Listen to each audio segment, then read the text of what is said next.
going to make a video about how to break throws in Tekken. I've been wanting to do this video for quite some time, a few years actually, but just haven't gotten around to doing it.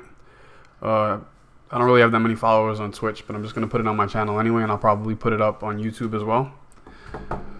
So yeah, I've been playing Tekken since like Tekken 1, and around Tekken 5, I started going to the arcade a lot, and I noticed the really good players. I used to play in New York City arcades, and I noticed a lot of the good players were able to break throws on reaction in a match.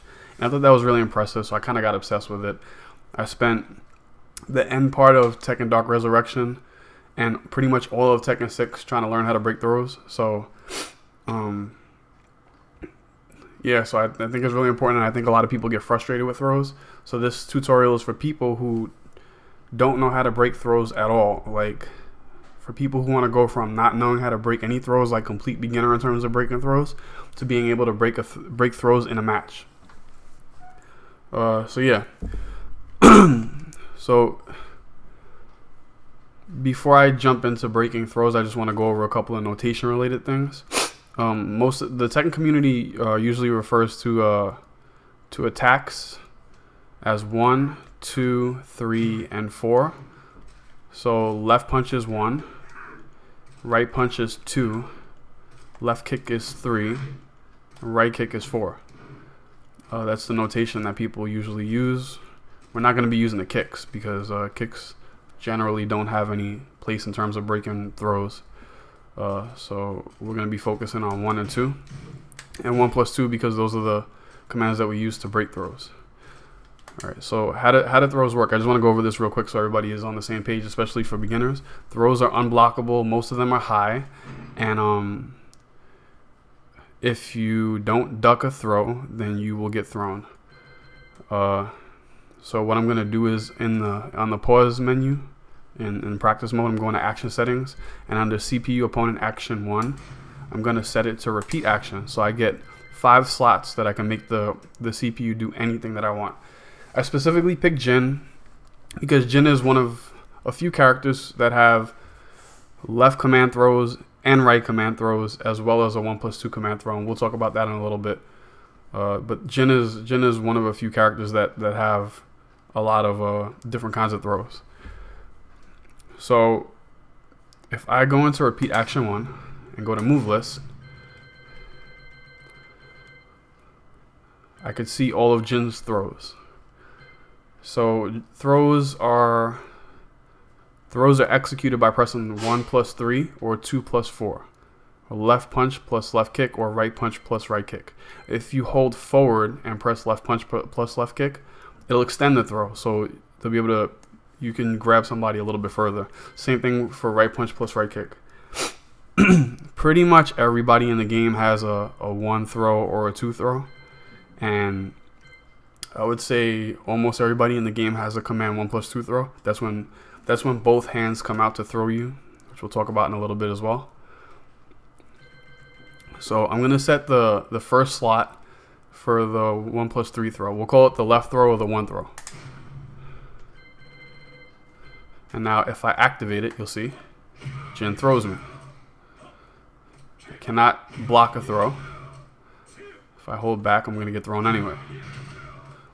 I can duck a throw, but throws come out at about 12 frames for anybody that cares about the frame data, and 12 frames is too fast to duck on reaction. So you're not going to be able to duck throws on reaction. You can only make reads when it comes to throws, but that's it's not really relative to this. So that's the 1 throw or the left throw. If I go to the repeat action 2 slot and go to move list, I'll set it to his right throw. And you'll see if I activate it, see he throws me with a different throw, has a different animation. So that's his those are his left throws and his right throws.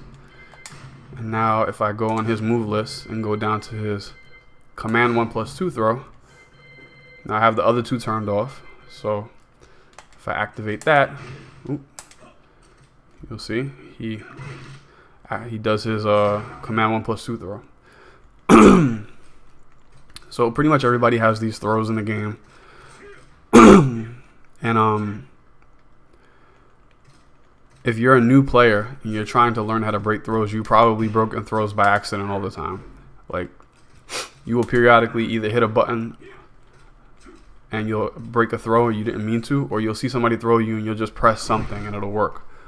But if you're a new player, you're not going to be able to tell the difference between the three of these throws. And even if you can tell the difference, to do it in a match and press the correct button to break them takes a lot of practice. So you're probably in a position where you can't do that yet. So if I activate all three of them, they're all coming out. And if you haven't practiced on breaking throws, you're not going to be able to do that in a match.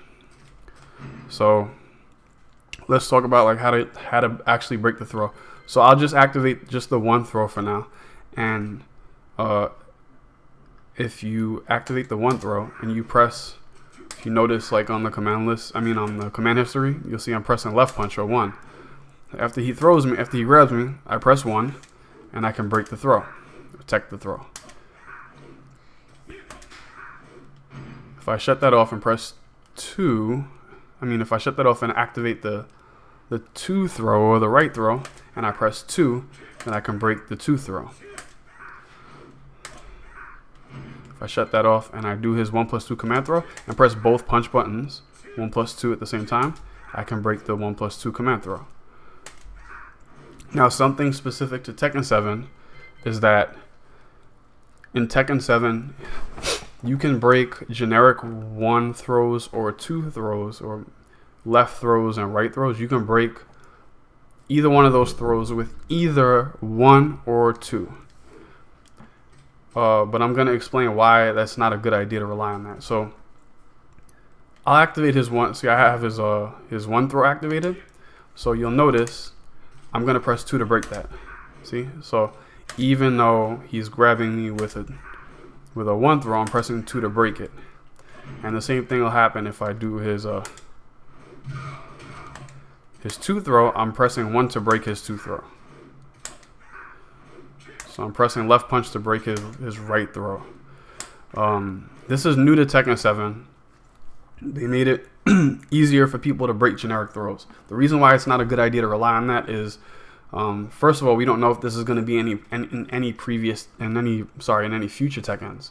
So like, it hasn't been this way prior to Tekken 7, and we don't know if it's going to be this way after Tekken 7. And even if it is, this being able to press one to break a two throw or being able to press two to break a one throw is only applicable for the generic one and two throws. It doesn't work for command 1+2 throws, first of all. So like, I have this command throw set up. If I press one, it's not going to break it. And if I press two, it's not going to break it. I have to press both punches. A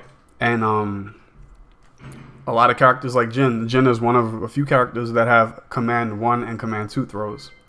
I'll show you what those look like right now. So I'm going to switch out the generic one throw with his command 1 throw. So this is his command 1 throw.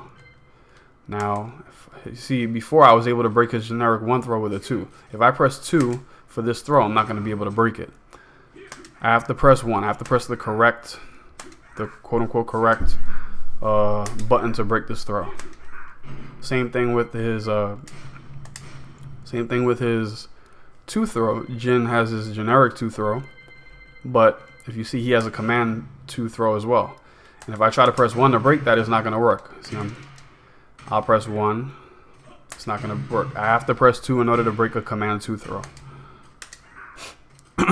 So it's good to learn how to break throws the correct way. I wouldn't really rely on the new Tekken 7 mechanic because it's just going to work as a crutch. If you're like a complete beginner and you're still like learning combos and stuff, then I don't even think you'd be trying to learn how to break throws. But like, if you're trying to learn how to break throws, don't try to like work that into your training. Like, press the correct button to break the throw. Now, so that's basically how throws work. Jin is one of the characters that has command throws. King has a bunch of command throws, 1, 2, 1+2. Paul has a left command throw. I don't know if you break his right command throw, but I don't know if it's counted as a generic one. I don't know, but there's at least 4 or 5 characters, if not more, that have command 1 and command 2 throws. So in order to break those, you have to learn how to actually break throws. So it'd be worth it for you to like actually learn how to break the throw.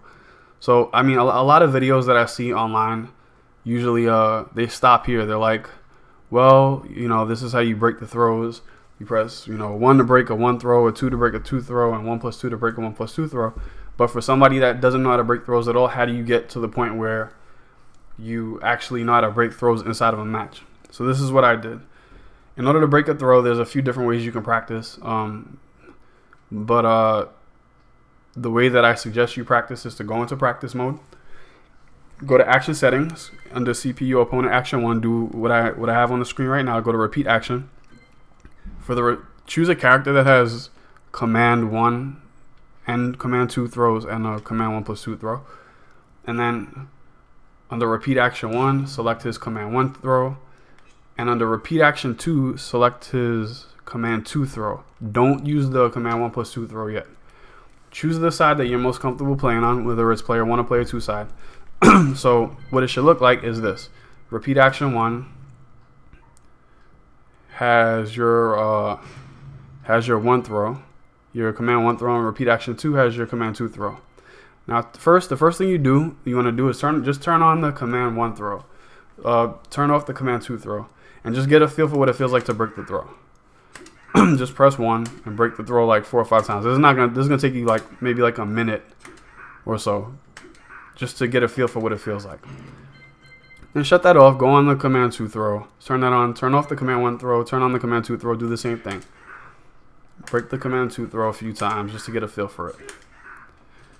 So right now, all you're dealing with is like 50-50. It's either going to be a 1 throw or a 2 throw.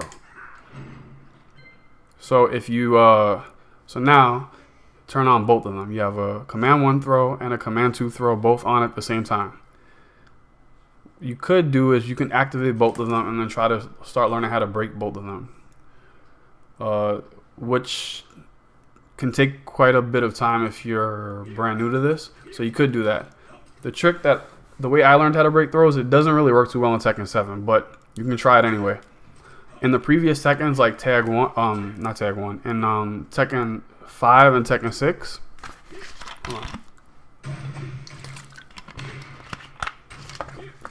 Sorry, in Tekken 5 and Tekken 6, the pause menu, like when you pause the game, the menu is transparent. So what I read this somewhere on Tekken Zaibatsu, like this website that used to be really good for Tekken. On the forums, I read somebody suggested that when you activate the throw, when you see the throw come out, you pause the game and observe which hand is coming out, and then unpause the game and break the throw.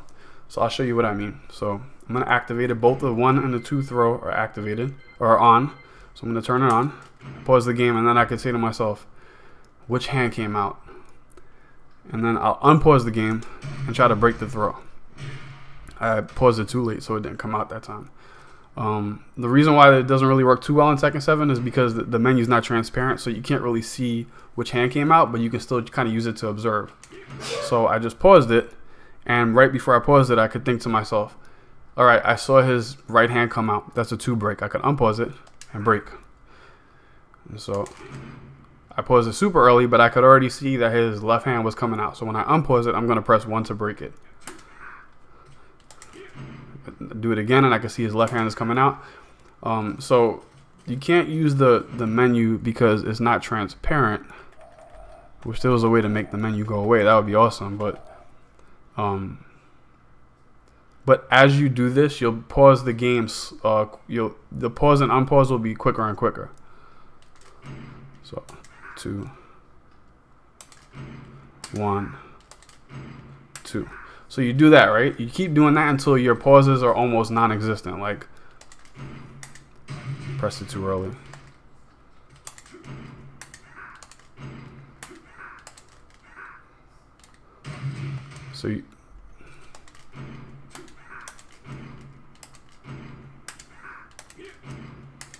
So you do it until your pauses are almost non-existent, where you get really fast with the pauses. When you get it to a point where you feel like you don't need to pause the game anymore to see which hand is coming out, remember, this is only for the 1 throw and the 2 throw, not for the 1+2 command throw. When you get to that point, then you just turn off the pause. You just turn off trying to pause it completely. And you just try to break the throws 1 or 2.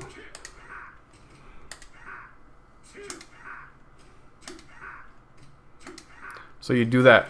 And what I would do is I would make a goal where you say to yourself, okay, I'm going to break 20 throws in a row. You start off with a small number, like I'm going to do 5 in a row. And at first that might be really difficult for you. So 5 in a row might be good for a day. And maybe you come home from work or school and you say, I'm going to spend like 10, 20 minutes trying to break 5 throws in a row.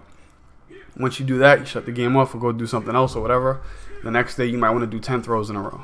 If you can get it to the point where you could do 10 or 20 throws in a row, then you come in and you put on the 1+2.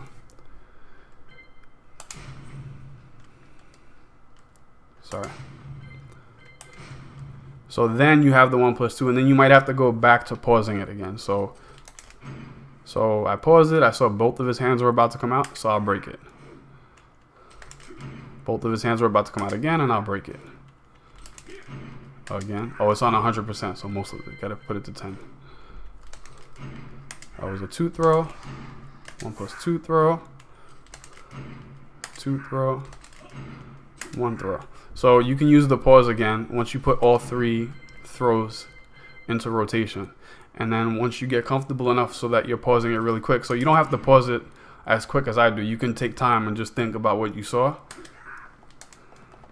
And you can get it to a point where your pauses are really, really fast. And then once you do that, you can shut the pauses off. And then you might want to do it to the point where you're like, all right, I'm going to try to break 5 throws in a row. I'm going to try to break 10 throws in a row. So yeah, that's the method that you can use. You can skip the pause and just try to jump right in. It just might be really frustrating if you don't have any experience like properly breaking throws. One thing that is really, really important about trying to break throws that I highly suggest is that when you're trying to learn how to do this, you shouldn't be trying to press the button quick enough. You should be focusing on always pressing the correct button. If you if you panic and you try to press the proper button, but the muscle memory isn't there yet, you're just going to press the wrong button. You're not going to reinforce your brain to tell your fingers which button to press. So what I mean is, like, okay, you see he's grabbing me, right? Like, say I'm just starting out. See how late I pressed? If you look at the command history, I'll be pressing these buttons really late. So you should wait until you know exactly, if you're not going to pause the game anymore, wait until you know exactly which throw it is. What will happen eventually is that your brain will become better and better at this, and it'll get faster and faster to the point where you will press the button in time. If you panic and you just like mash a button, like whenever somebody throws you and you think it's a 2 but it's a 1, and you think it's a 1 but it's a 1+2, you're not going to press the button properly, and you won't do any good. You won't do yourself any good. You have to press the proper button. So like here, like this person, okay, it was a 1 throw. Even though I pressed, even if the throw is completely done and you're like, okay, that was a 1 throw. Do that as opposed to like trying to press the wrong button. Eventually, your brain will catch up to that, and you'll press it fast enough because you'll be able to see it. But in the beginning, you're not going to be able to do that. So if you have to press the button super late, press it super late, because you're still training your brain to press the correct button, not to press it on time. Pressing the button on time will come in time. It will happen eventually. Tekken 7 is also pretty lenient compared to Tag 2, in my opinion. It's easier to break throws than it was in Tag 2. I felt like Tekken 5 and 6 were fun, and Tag 2's throw breaking was weird because there was like a 1 frame delay in the game or something. But in this game, it's not so. It seems like it's back to the way it was, or it might be a little bit easier. I'm not sure. But you always want to wait before you press the button. Make sure you're pressing the correct button. See, I'm pressing it late as if like I didn't know how to do it. And then eventually your brain will catch up and you'll be able to press the right button. So that's super important. After you do that, and remember, this is all on the player 1 side. After you do that, you have to do the same thing on the player 2 side, or whichever side you weren't originally practicing on.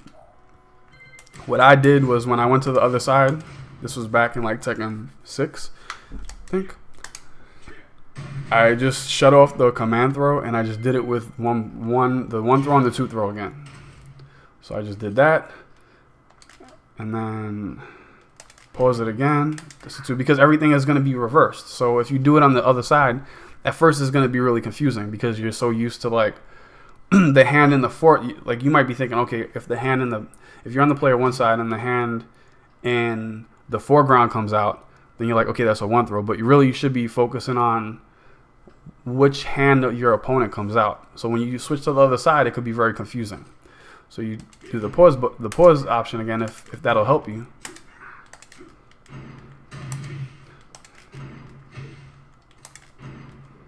And then once you get comfortable with that, you can shut that off and just use the 1 and 2 throws again. And then when you get comfortable with the 1 throws and the 2 throws, mix that one up. When you get comfortable with just doing one throws and 2 throws, then you can throw in the 1 plus 2 throw. And then you might have to pause it again.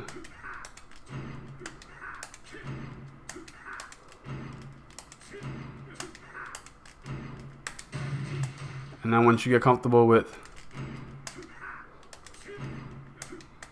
pausing it and unpausing it, and you get to the point where you don't have to pause it that quickly, you can turn that off and then do the same thing. Set a goal where you're just like, all right, I'm going to break 10, 20 throws in a row. If you get to the point where you can break throws in practice mode and nothing else is going on, you're, I would say, a little bit more than halfway there. So if you get to the point where you can break throws in practice mode, you're on your way to breaking throws. But the tricky thing is that now you have to learn how to break throws in an actual match. So you get to the point where you could do like this like 10 times in a row. That's great. But now you have to do it. You have to do it with other moves coming out. So in the older Tekkens, you were able to select like almost the entire move list. It was really cool. And then this one, they only give you 5 slots, unfortunately. What you could do is in slot number 4, pick a move. So in slot 4, let's use Wind Hook Fist. And in slot 5, we'll use I don't know, this. So now you have 3 throws coming out plus 2 attacks. So that'll help you get a little bit more acclimated to like breaking throws while other stuff is going on.